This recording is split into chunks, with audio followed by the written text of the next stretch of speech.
But, you know, all of this seems to be weaponized or being weaponized against one person, and that's Donald Trump.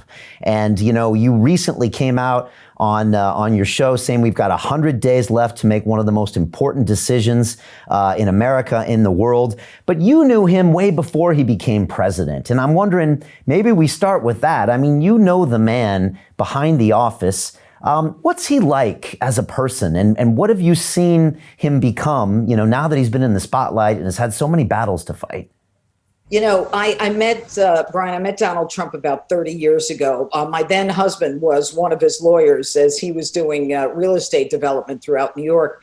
And I remember Donald Trump, the first time he called, I was the sitting DA in Westchester County, and he would call at all hours. I mean, I knew 30 years ago the man never slept because he was always working, and he was always a very charming, kind man, you know, and he was very complimentary. I mean, there was never any of this, you know, the caricature that people see and hear about now. And we became friendly, and my husband and my young children at the time, we used to fly down to Palm Beach with him every weekend during the season because we had a house down there, and he had, of course, Mar-a-Lago down there. And he had a little table on the jet for my children, and he would put like a leather cover on it. He said, "This is for Kiki and Alex, my children who are now grown." And the leather cover was because my son was always pounding things on the table. And we would walk down the street with Donald Trump in Manhattan. And everyone loved him back then. If it was a hard hat or a police officer, he would stop. He would talk to them. They would say, "Please, you know, we love you. You're great," having nothing to do with politics. This was a long time ago. When we'd go to a restaurant, he would always go into the kitchen and, you know, take care of everyone in the kitchen, thank them. This was not politically driven. This is who the guy is. And his generosity is unknown to so many people. He'd hear that someone had cancer, he would help them out. He would fly them somewhere. He would get hotels. And I've written a few political books, Liars, Leakers, and Liberals. And I think I talk about, you know, some of the generous and charitable things he's done. And I also did Radicals, Resistance, and Revenge before the one that's coming out, Don't Lie to Me. And I talk about a lot of this in the book. He was charming, he was kind, he was generous, and he's Donald Trump. And they loved him, Brian. They loved him. He had a cameo on everything.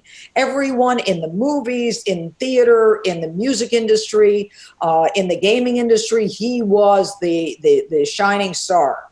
And then he made the decision to run for president as a Republican. Everything did a 180 at that point.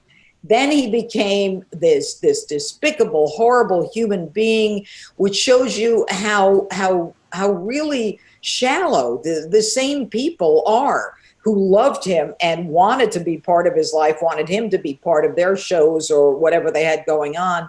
And then he had the audacity to run as a Republican, and they hated him. And what we're seeing going on today, Brian, is the epitome of an effort on the part of the left to destroy this man. But I want to go back to one more thing. I want to talk about Donald and his children. When his children were younger, and I knew them when they were very little, you know, I remember sitting on the plane and he would say, "Okay, when we land, we're going to go to," I think it was Kmart then, to buy school supplies. And I'm sitting there on the plane and I'm probably reading something, and I'm saying to myself, "Jeanine, Donald Trump just said he's going to Kmart to buy school supplies."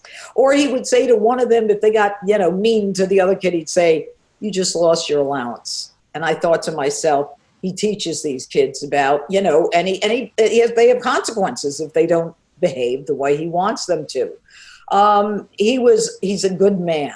He's a good man in his soul. And that's a Donald that I have known and absolutely adored for many, many years. And that's why I fight so hard for him. Forget about all the fantastic stuff that he's done in this country. I know the man. He's a good man.